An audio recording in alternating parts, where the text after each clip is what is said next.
Hello and welcome to today's Atlantic Circle InConversation session. My name is Magda Joshi. I'm the Events and Alumni Engagement Manager at UWCA Atlantic and a member of the Philanthropy, Partnerships and Engagement team.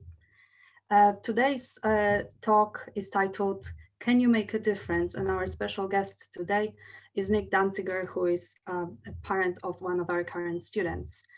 Before we begin the session, I would just like to say a few words. The talk will last about 30 minutes, after which we'll have another half an hour for Q&A, for which we'll be using the chat function of Zoom. So if you have any comments for Nick during his presentation, please post them in the chat. Throughout the presentation, unless you're asking a question, could you please remain on mute? I will also, I hope you don't mind, be monitoring that for any unnecessary noise. If you would like to rename yourself, you can do that via Zoom functions to let us know your affiliation to UWCA Atlantic and if you're an alum also when you graduated. That would be really helpful, especially if you're asking questions.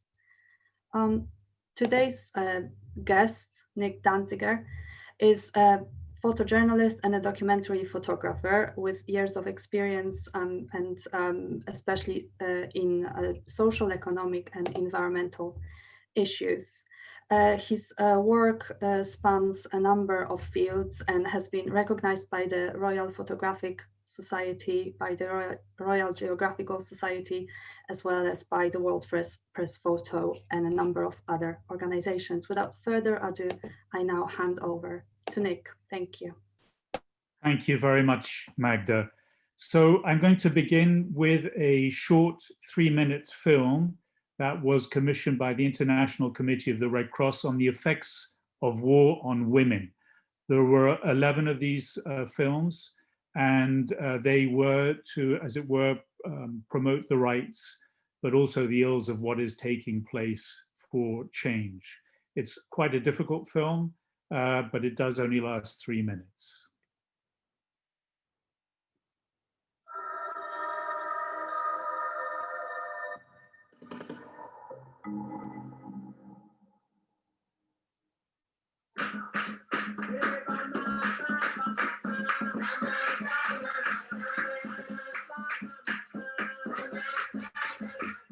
I want to get married. I really would like to get married.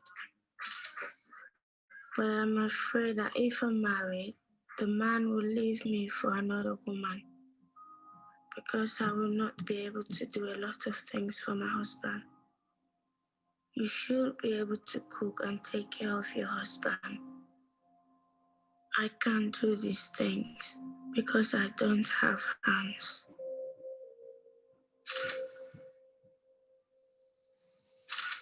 I was 13. I didn't know anything about the war. I was coming from the farm, trying to go to a house when we were attacked. I begged them for a long time not to cut my hands. I said, kill me rather than cut my hands. I came to live in a camp with other amputees. There were 260 amputees here. There were children of 2 years, 3 years, 5 years, 6 years. There were young people and old people.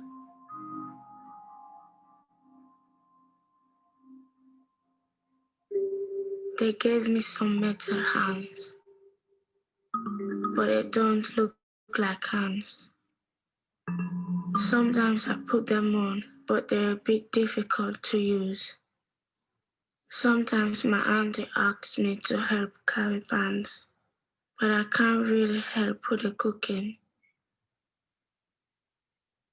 It is very difficult for me to wash on my own, and it is difficult when I get my period, so my grandmother has to help me. Sometimes I don't sleep for whole days and nights. I think about what's happened and I cried.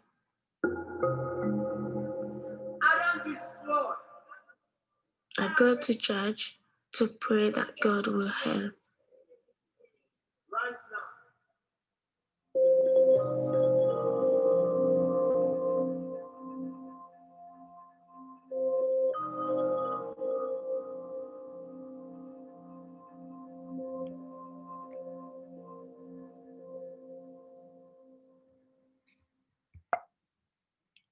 So that's one of the 11 films from the series of Women Facing War. And what is extraordinary is that 10 years later, I went back to try and find all of the same women. And in fact, I was able to find 10 out of the 11 women. And Mariatu today lives in Toronto in Canada and has actually written a autobiography of her story. The story is actually even tougher than the one that we heard in the 3 minutes. So it's a sort of rhetorical question. Can you make a difference? Today's Human Rights Day, and although this is Article 1, the guiding principle, helped, this was drafted also by Eleanor Roosevelt. I'm not sure if we would call them today the same thing as we did in 1948. But when you see the pictures that you're about to see, it's hard to believe that everyone is born free and equal in dignity and rights.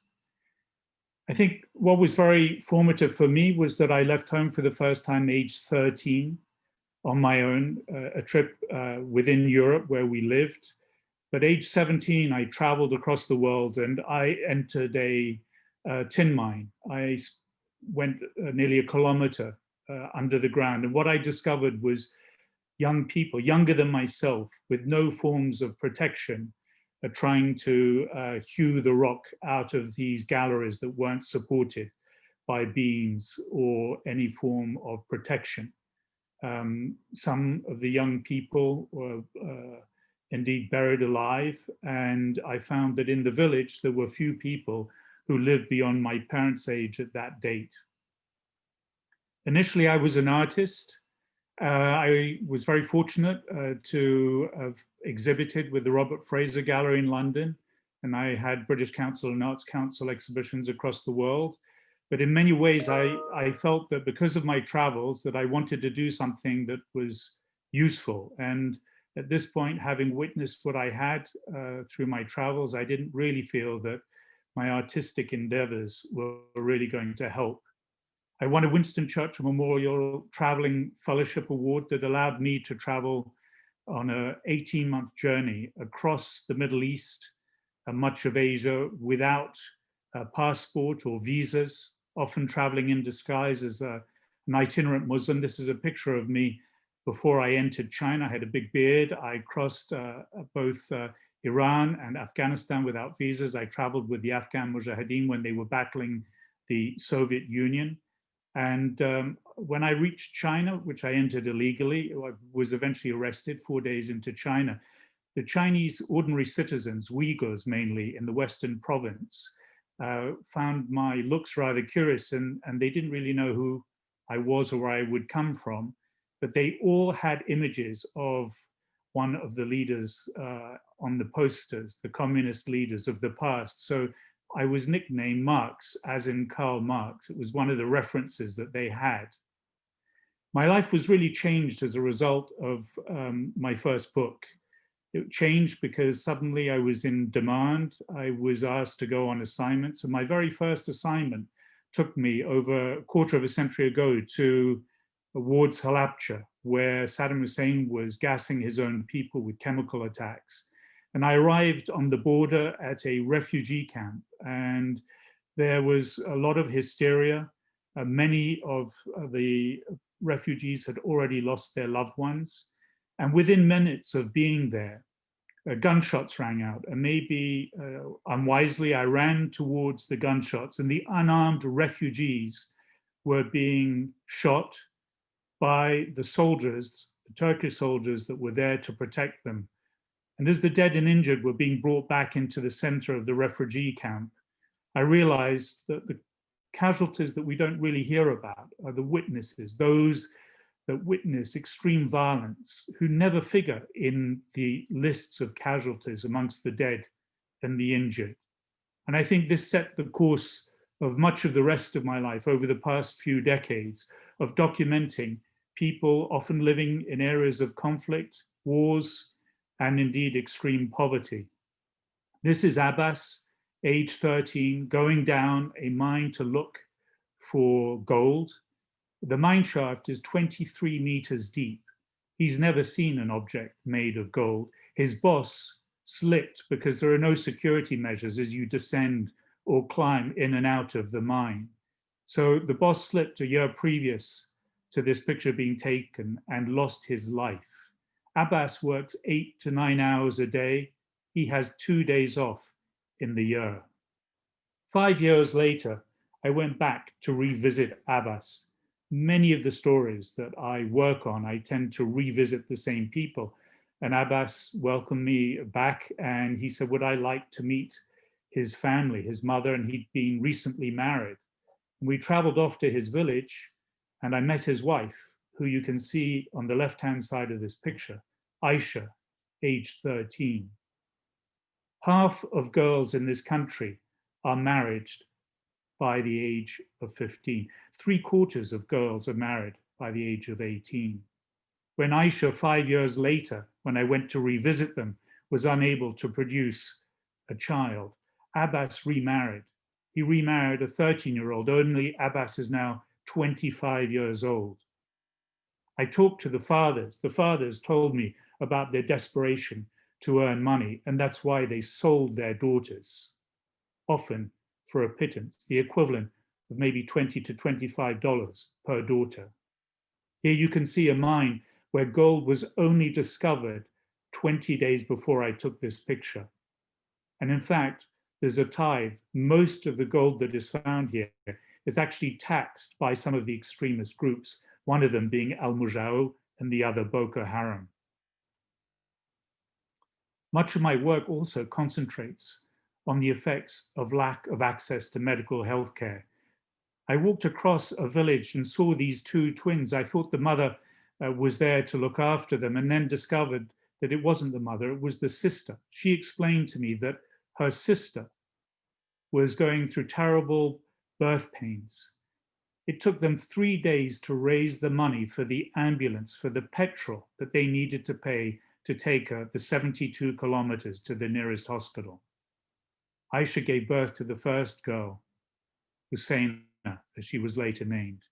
They didn't realize, because there was no ultrasound machine, that there was a twin sister on the way. As she gave birth to the second of the two girls, she died in childbirth. This is the hospital she was taken to. It's the only hospital in an area equivalent of the area of Northern Ireland, with a similar size population. There are no anesthetists. In this country and the neighboring country, I worked out that depending on which of those two countries, there is one qualified anesthetist per 1 million inhabitants. I mentioned the hospital and the ambulance that took Aisha to the hospital. This was the ambulance when it was functioning, or I should say now it's not functioning. When it was functioning, this was the ambulance. There are 2 functioning ambulances for the size of an area that is equivalent to Northern Ireland. Today, I continue to go back to revisit those people. When I returned to that village 5 years later, Fatima, the aunt, told me that the 2 girls hadn't survived, that they had died of diarrhea, and because the family were unable to purchase the milk powder that was necessary. And when we read the Millennium Development Goals, this is a country that is proudly saying that it met its target of 100% universal primary education. But when you visit the schools, as in this one, there were 125 children to the class. So I remember listening to your InConversation about the future of education in the 21st century.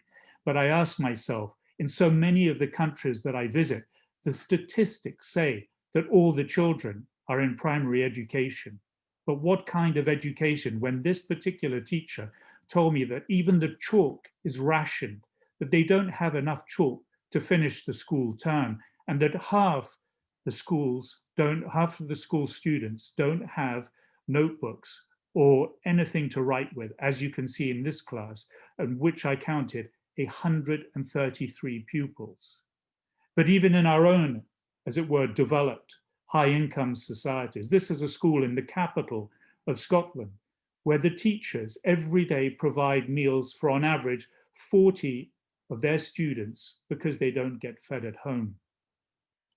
And in the capital of Northern Ireland during the Troubles, this is a neighborhood, a 20-minute bus ride from the center of Belfast, yet none of these children had ever visited the center of Belfast. At times it was actually quite tense. I remember one of the older children coming up to me and saying, was I Catholic or Protestant? Obviously I was quite nervous. It was, I mentioned, during the Troubles, and I thought the most diplomatic answer was to say that I was an atheist. But one of the older kids came forward and he said to me, is that Catholic atheist or Protestant atheist? Sometimes it's almost unbearable to take the pictures. During this famine, I asked the translator that I was with if she would ask the women if they would cover themselves. And their answer was no, this is the way that we are. Either you take the picture as we are or you don't take the picture. I also show this picture because increasingly I give talks and travel to countries where indeed this picture was taken. And when I asked the group of university students whether we should show this type of picture, they disagreed. They said it shouldn't be shown. I then realized why they didn't want it to be shown, because the following day, instead of showing this particular picture, I showed another one of a famine. And during this session, all of the students said, no, we should show this type of picture. And when I asked why, they said, it's important that the world knows what is happening. It might also provide sustenance. It might provide direct aid to save their lives. And what I understood was why, in the previous occasion, in the same university, the previous day, the students had said this image shouldn't be shown. It's because they realized that it was citizens of their own countries. And everywhere where I have visited, where there's been a famine, it's not because of a lack of food. It's because of a lack of money to purchase that food. Closer to home, and it's something that I continue to work on, are missing lives. During the war in the Balkans, tens of thousands of people went missing. This is Gija, some years after the war ended, looking at a book, hoping in many ways that she wouldn't recognize the items of clothing that her two sons and her husband were wearing when they disappeared.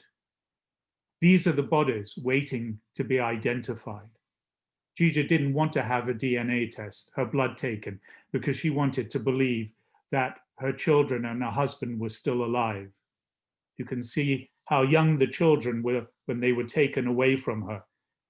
And one day they were told, or Gija was wrong, to be told that they had discovered the skeleton of one of her two sons, but they were so close in age that they couldn't tell which of her two sons, and they had found the tibia of her husband. Still today, the forensic scientists are continuing to try and identify those bodies. 5 years later, the remains of Gija's second son were found, and more of her husband's bones. And this is the burial that takes place on the day of commemoration of when the massacre in Srebrenica took place, which was when her two sons and husband were forcibly taken from her. I mentioned, can we make a difference? Well, the work on missing lives has been exhibited widely, not only throughout the West Balkans, which in some ways has made the different ethnicities understand that everyone was a loser in the war, but as a subsequent result of its exhibition at the headquarters of the United Nations and the politicians who attended, more focus has been brought to bear on this crucial and important issue where those whose families have been split asunder by the fact that one of their members or several of their members is missing, it's unbearable not knowing whether they remain alive or indeed have died. I'm increasingly working on the lives of the elderly people across the world who no longer have families to support them. This was taken in Armenia just over a year ago. Elderly people cannot afford, in many instances, to pay for a rent, medication, or indeed electricity. This is Larissa, who in fact continues to pay rent, but because she pays rent, she cannot afford electricity. She's partially disabled and spends her days in bed because it is so cold in winter. She has a candle, but she refuses to light it at night for fear of knocking it on the floor. Subsequently, a radio program, I went back to return to the same elderly people to see if anything had improved in their lives.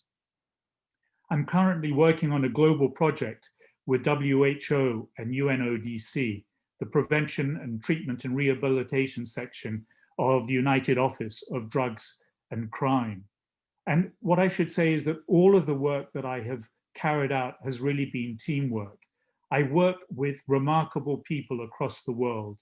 I can think of Gulnur in Kazakhstan, Narendra in Indonesia this year, Lan in Vietnam, and here Inza in Ivory Coast. It's a picture of Maggie, who is addicted to methamphetamines, and this is her home. She is pregnant and believes that she will give birth within the next 2 weeks of this picture having been taken. Her home is in fact not what you see in front of you. It's just in front, the first half of this picture. And as she said, she didn't know what to expect or what she could do because the baby would be born and she didn't have a single centime to her name to be able to provide for the baby soon to be born. More recently, a picture taken in Afghanistan of young people, adolescents and teenagers who are already addicted to heroin, opium, or amphetamines. You can see them here in a center that is a shelter for these young people. We often talk about the people who disappear from their countries, the refugees or migrants. The majority of the people that I come from in these conflict-ridden areas are internally displaced. This is Beheshta, a psychologist with very little training, but even though she has received from some training outside of Afghanistan, she nonetheless decided to return to help her people. And over again, I increasingly meet more and more young people who are determined to change the future of their own people. And we can see the difficulties that women face. Here it's another shelter, a young woman who tried to commit suicide, became addicted to also methamphetamines as a result of the pressure from her parents. But equally, throughout Afghanistan, I met more and more women who, for example, suffer from depression, from abuse and domestic violence, and equally, and it seems quite incredible to us, but women who find it cheaper to purchase opium than to buy analgesics. I met one woman who explained to me that she had a job and was forced to leave her child at home being a single parent. And the only way that she could calm her child was to feed the child a small dose of opium every morning.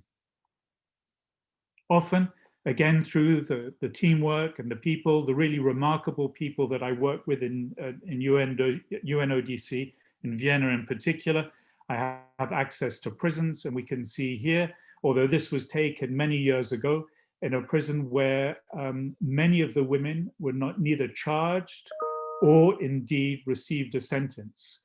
So completely against any form of their rights, and many of them languishing for months without, as I mentioned, being charged or indeed receiving a jail sentence.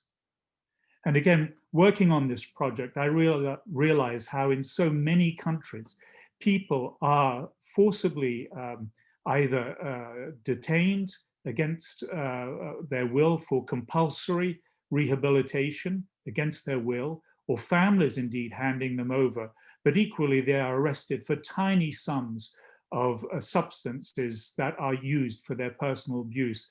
This is Farhad, who has been arrested. He was the sole breadwinner for 12 members of his family. And what people, I think, forget is that many want to punish those who are users of illegal substances. But here the whole family has been punished.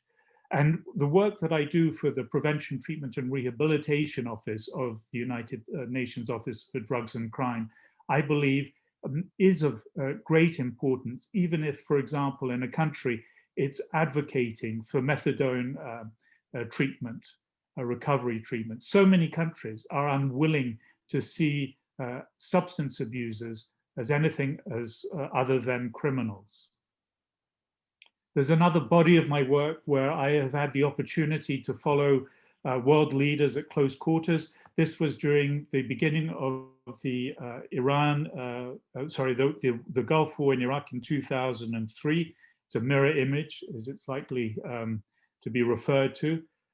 What I should mention is, for those of you interested in photography, none of these images, none of my images are ever cropped unless they're used for the covers of a magazine, and that all of these images are taken on wide-angle lenses.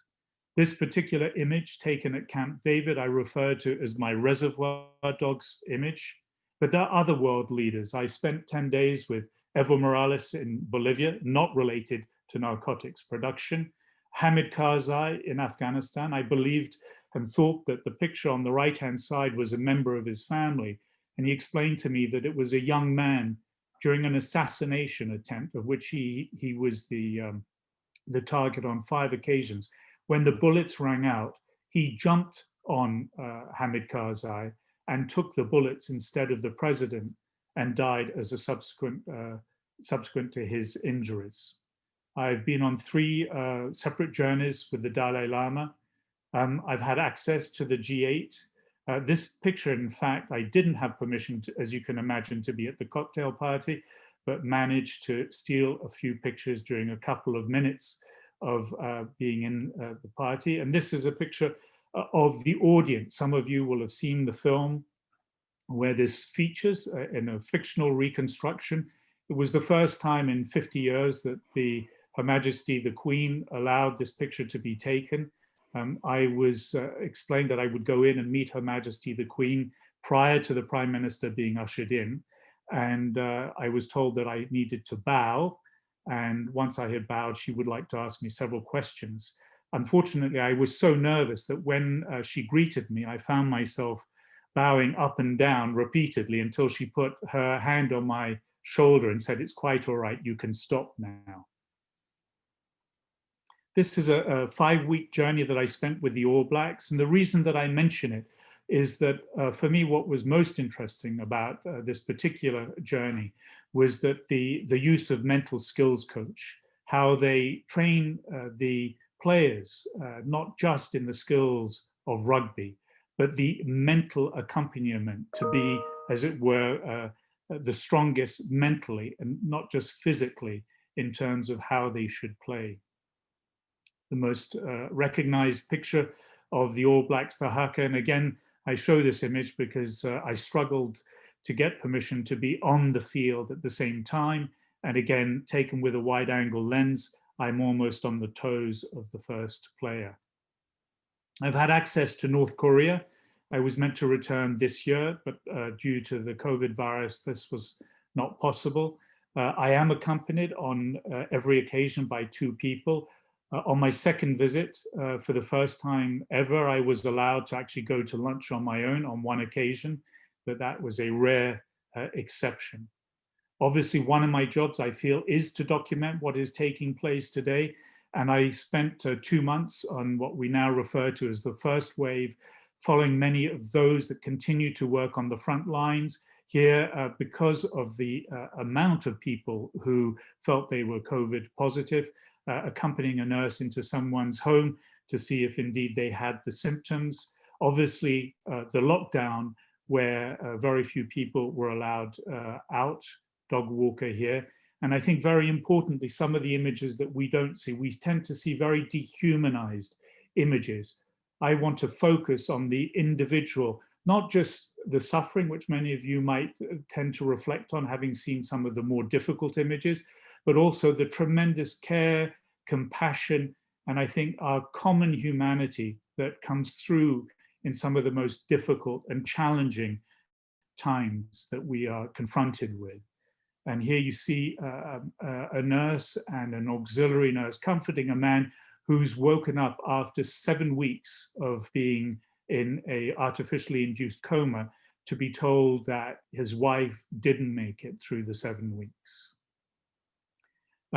Many of you will think, well, it's often me going to these countries and often taking pictures with or without permission, but I would like to add that everyone is very aware of what I do in my presence. As I mentioned, I take everything on a wide angle lens. So like here, I'm only a few centimeters away from the people that feature in my photography. But increasingly, I run workshops across the world, and this gives you an idea of the outreach I think is very important when we do projects. You can see the types of people that will look at posts that are created here, the ICRC, the United Nations, the German Development Agency. And again, it's those centers where advocacy works best. New York, the headquarters of the United Nations, Washington, Brussels. And I think this is important, and it's increasingly important. And therefore, I now have joined forces and co-run a UK-based charity called Picture People. And what we try to do is also give people, mainly those living in countries where human rights are ignored, the possibility and support, and through giving them the knowledge, the skills, and the confidence in their own abilities to produce visual storytelling short documentaries that will eventually, we hope, influence the decision and policymakers that will change the future of their communities. There we are, just a little plug for what I believe is a very important charity, and one which hopefully gives the tools to those most in need to talk about their own issues. There, I had half an hour. I believe that it's almost to the minute, half an hour. So if any of you have questions, I would be very happy to take those questions. Thank you very much, Nick, for this presentation. The scope and depth of your talk and the work that you do are truly impressive, and there are a lot of things that I'm sure everyone wants to find out more about. There have been already a few questions on the chat, so the first person that we'll turn to is Kay. Kay, would you like to ask your question to Nick directly?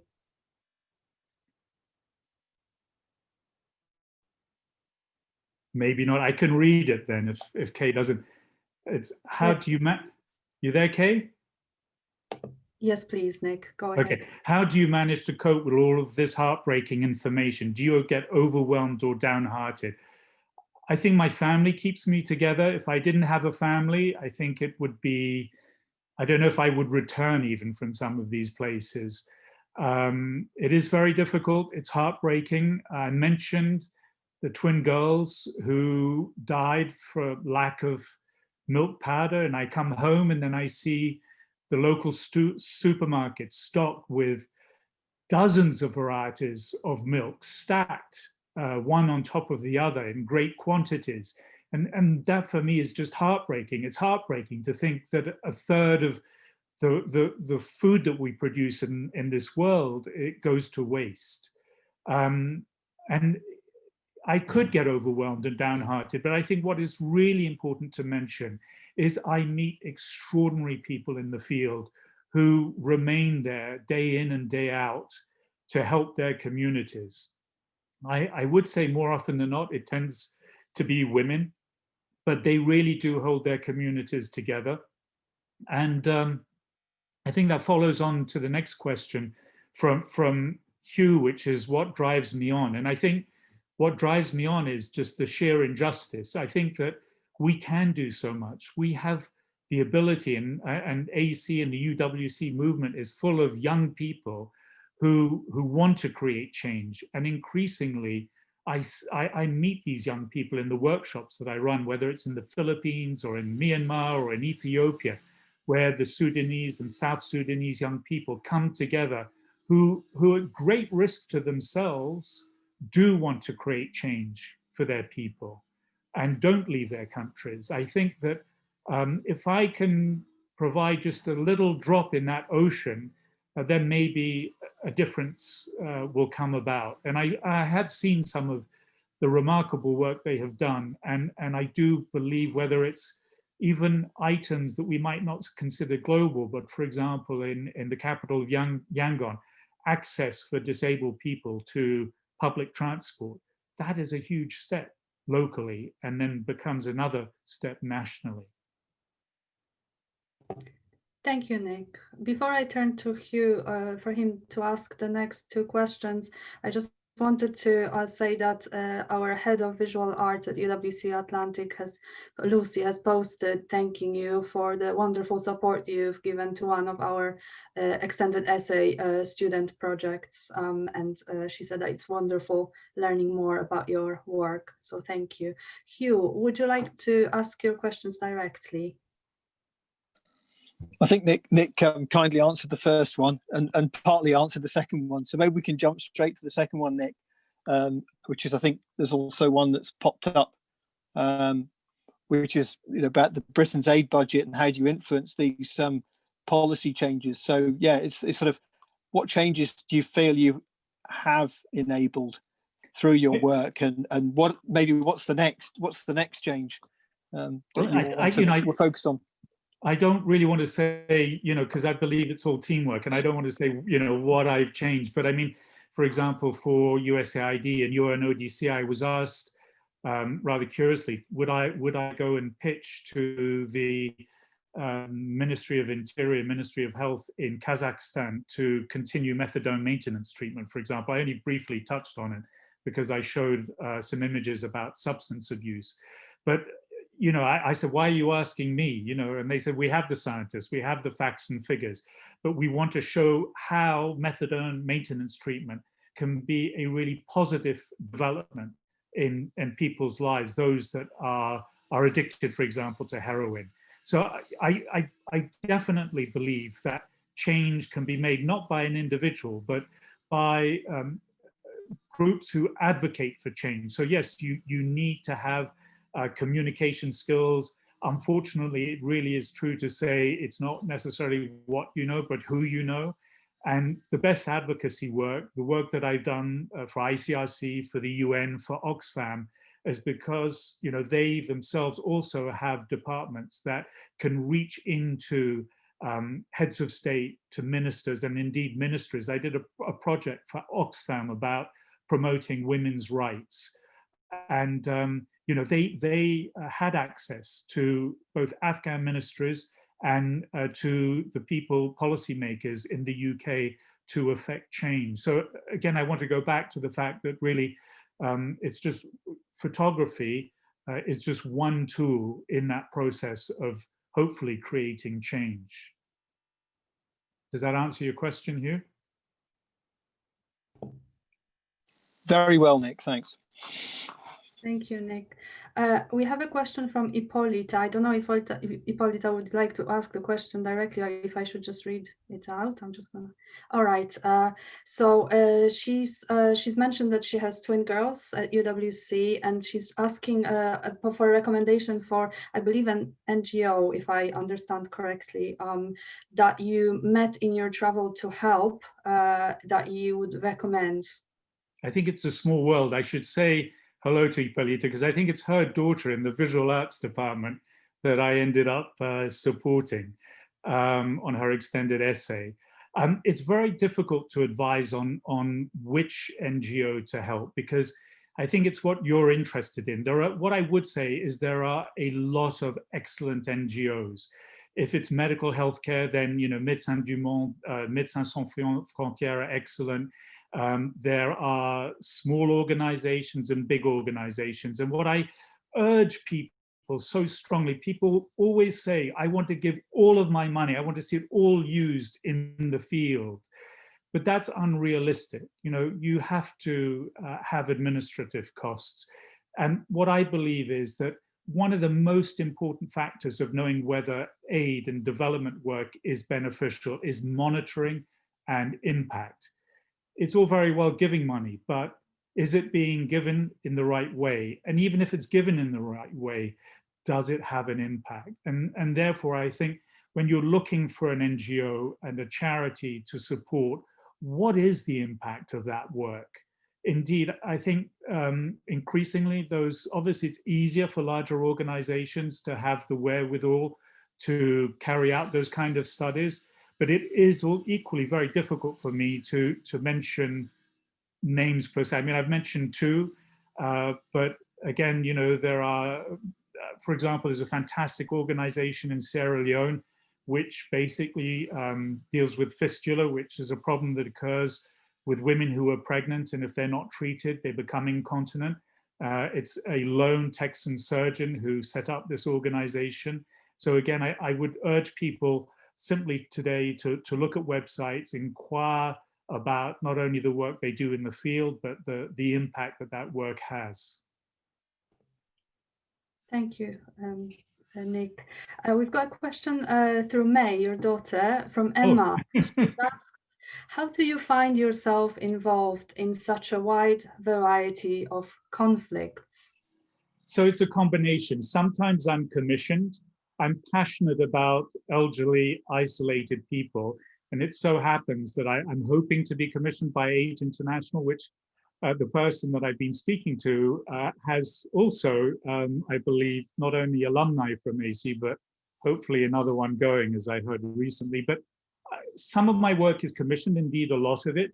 And I think this is really important. A lot of my work used to be commissioned by the leading news magazines, Time, Newsweek, Stern, Spiegel, and I could go on. They no longer have the budgets that they used to have, partly because the magazines are smaller, a lot has gone online.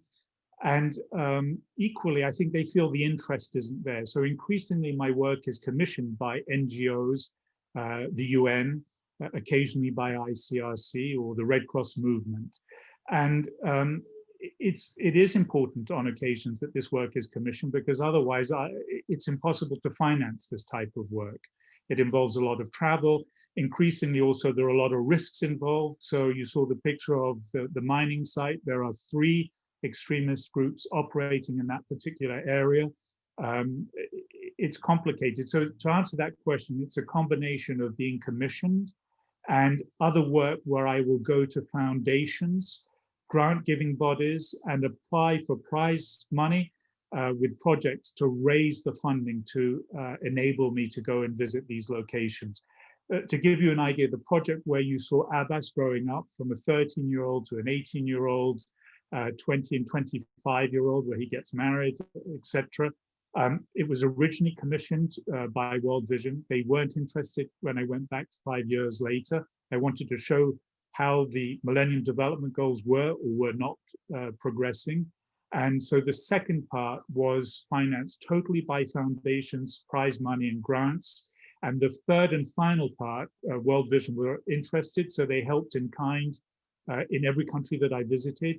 And the Guardian newspaper also very generously handed the prize money they won for their development reporting for me to be able to complete the project. It's extremely difficult to find the money to do these projects. And just to return to Hugh's point, I think May knows what I do now. There is risk involved.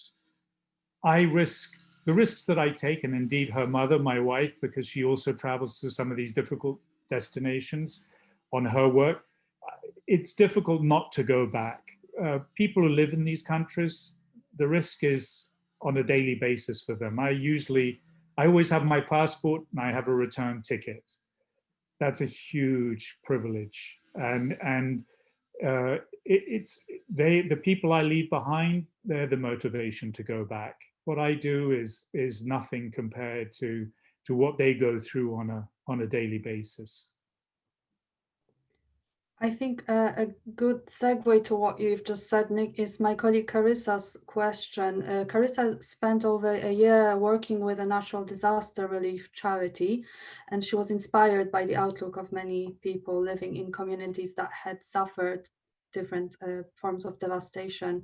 What do you learn from the people that you meet?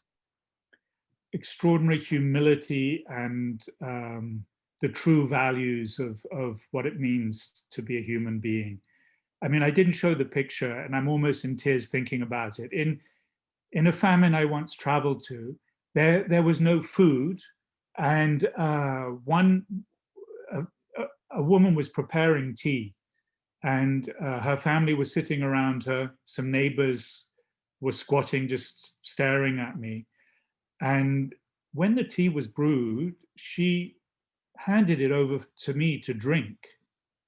And, you know, my immediate reaction was not to drink it, but I realized that I couldn't refuse this cup of tea when they had nothing to eat and nothing to drink. And I realize in our society where we have so much, we've lost so many of those values. When I go into schools, you know, most of the children, particularly the young children, say, "Oh no, you don't drink that cup of tea." But it would have been insulting to her to have not drunk that cup of tea. And it's humbling. It's humbling to see how people across the world with nothing, the strength that they have, the moral courage to go through what they go through, with all the values that so often we seem to have lost in our high-income developed societies. Eladio has also asked a question which is related to, yes, your work with people and your interactions. Eladio, would you like to ask the question yourself? Sure. Can you hear me? Yes, we can. Yes. Nick, first of all, thanks for such revealing pictures. They are really very touching. I was just wondering, do you ever have the chance to show your pictures once you've taken them to some of these people? I was thinking of the old lady lying on that very simple bed, or the pregnant woman. When you turn around your camera and you show them the picture, perhaps if you do so, what sort of reactions and feelings come out from them? Well, I mean, to come to that point, when I go back, I do take pictures back. In the case of the MDG project, Rihorn in Cambodia has put an album together, so that every time I come back, she adds to the album. But I mean, I'm sorry to focus on a rather sad story, but Aisha, who gave birth to the two twins, I went back not knowing what the story was, and I went back with the photographs partly to find them. And the twins had died, but the father had returned from what they called legsod. He had gone to Ghana to work as a day laborer to earn money for the family. He, when he was there, didn't know his wife had died, and he didn't know that his twin girls died. And when I came back with the picture, that was the only record that he had of the children that he never saw or met. And I mean, it's heartbreaking. I mean, you know, and I've touched on these stories, but what makes me angry is that subsequent to that story, 10 years later, I went back to the hospital, which is where you saw the image of the woman giving birth, to find out how she had died. We worked out from the age of when the twins, when I took that picture, and the surgeon, of which there are only two for the area that encompasses same surface area as Northern Ireland, we went through the admissions book and we found the admissions of Aisha, the mother who died. And he then pointed to the corner of the death certificate. Aisha was 14 years old when she died giving birth. And he was furious. He pointed and pointed at page after page of the age of the girls giving birth and saying, these girls, their bodies are not ready to be mothers. And to talk about those pictures, so Abbas in that picture, that exhibition, so it's not just the pictures that go back, often these become exhibitions in the countries where they were taken. The exhibition where Abbas was taken, that was held in the country where those pictures were taken.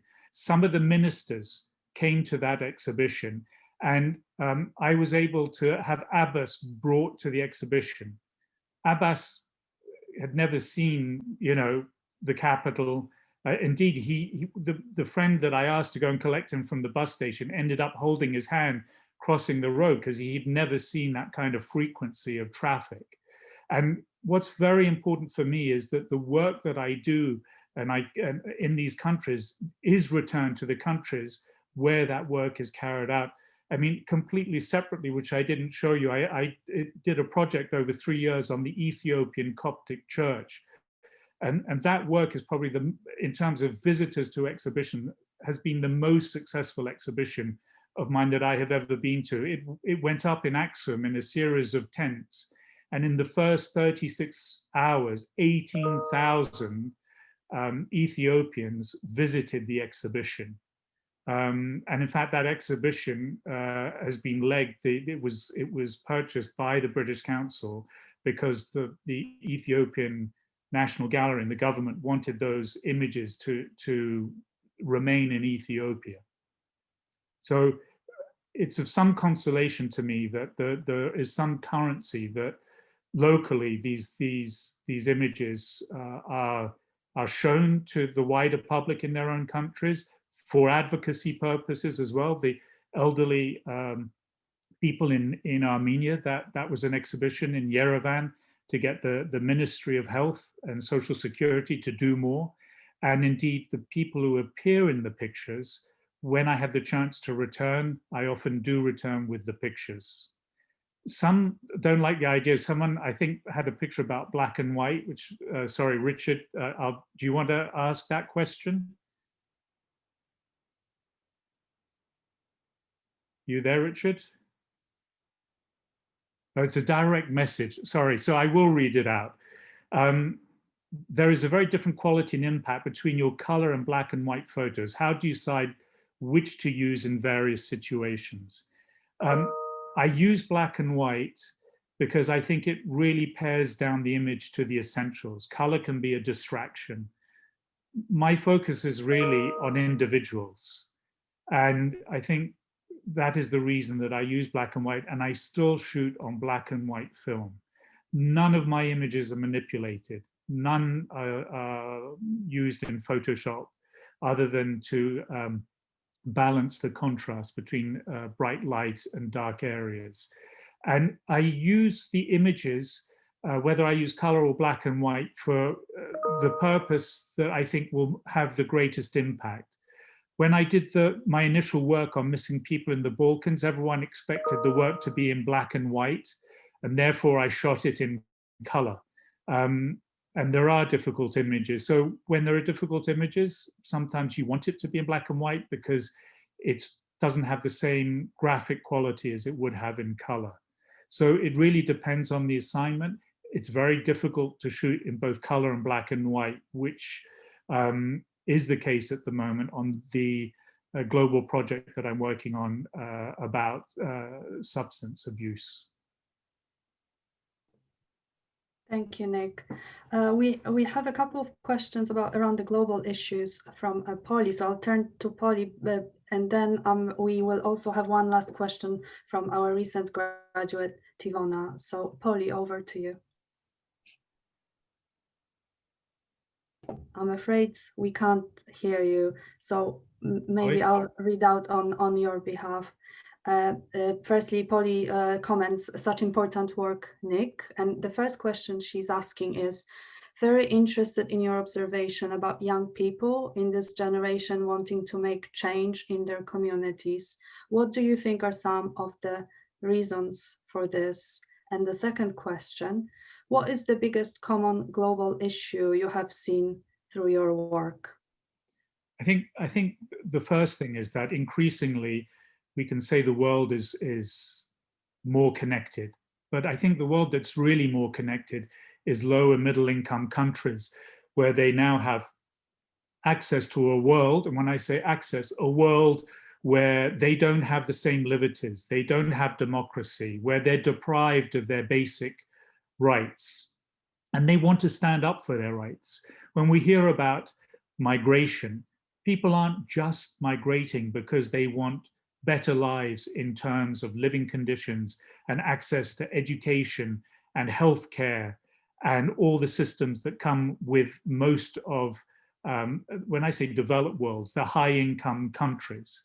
So I think many come because they are deprived of basic liberties. They want to live in countries where there isn't corruption, where they have a say in their future. And so I see that as a motivation, a motivating factor in many of the countries where I run these co-run these storytelling workshops. For the second part of the question, I think the first thing that I can say, what is the biggest global issue today? Poverty, extreme poverty. I think there is no question of a doubt, because we're now involved with the global pandemic that is known as COVID-19. But the pandemic that I was working on prior to COVID-19 still exists. It's the pandemic around drugs. I cannot begin to say how many young people are now using substances because they are so cheap, because it allows them in many ways to relieve themselves of their difficult existences. And it truly is a pandemic. I go into schools and to talk about drugs. I ask for the teachers not to be present. I do surveys, whether it's a high income country or low to middle income countries. The proliferation of amphetamines, methamphetamines, mainly synthetic drugs, is nothing short of explosive for our future. And with my work with UNODC, just to give an example, the doctor that I was working with in Cambodia, the head of narcotics opened up one of the youth detention centers, which the UN hadn't had access to. There were hundreds of young people in compulsory detention. And this was just one of 6 centers in one country that I visited. And it is similar, as I said, across the globe. And when I go into schools, for example, in high income countries, when I talk about alcohol and drugs, alcohol is extremely expensive for young people. To get drunk is you're into double digits of whatever currency you're dealing in. To buy a tablet that will give them a similar high, we're talking often pennies and cents. And I think part of that is related also poverty in a greater sense, poverty of values, poverty of solidarity, with understanding of what are our lives really about. Education. I joined Polly's talk about education in the 21st century, and I think we are in a way cheating our children out of a more rounded education where we talk about emotions and our mental, what is going on mentally, rather than let's talk about sums and divorced from any context that they might feel is more appropriate to their day-to-day existence and indeed their future existence. I'm conscious that we are very short on time, but Tivona did post a question which is actually really relevant to your last point about emotions, Nick. Tivona, would you like to ask your question directly? Yeah, sure. Thank you, Nick, for the really impactful photographs. And I think part of it is, when we see these really profound and impactful photographs or videos on documentaries and things, it's often really easy to feel overwhelmed. And I think I was just wondering if you would have any advice on how to sort of move past the overwhelm stage into contributing to something that actually helps a situation when we're not, physically present, or we're not necessarily photographers who can help, be there and raise awareness for the situation. How do we feel like we're actually doing something to improve the situation? Thank you. Well, you're a young person, and I think that, you need to just follow your passions, and, the more you can gain from your education, you will be able to impart that knowledge to others. I think, teaching is one of the most wonderful professions that exists. And why teaching? Because you're imparting knowledge. You're benefiting others. You're providing for their future, like a plant that grows. If you water it and nourish it correctly, it will grow. And I think that what's important is that you don't have to think globally. I think it's Eleanor Roosevelt who talked about there can be no human rights, I'm paraphrasing, until you address those, in your own back door. And I certainly never set out on the path that I did. That's why I mentioned painting. All I wanted to do was paint. It's just that I got caught up, I think, by what I saw as a young person. And in a way, yes, I wanted to make a difference. And I have been inspired by many, many sources. Today, my inspiration is people who haven't had the opportunities that I've had. But I do want to stress for any young people that, engineers and auxiliary nurses, everyone has something to contribute. And I think we're now often thinking too big and thinking too global. We need to concentrate on what we can do properly than what we can't do properly, but might, one always wants to see a return on one's endeavors. But I think,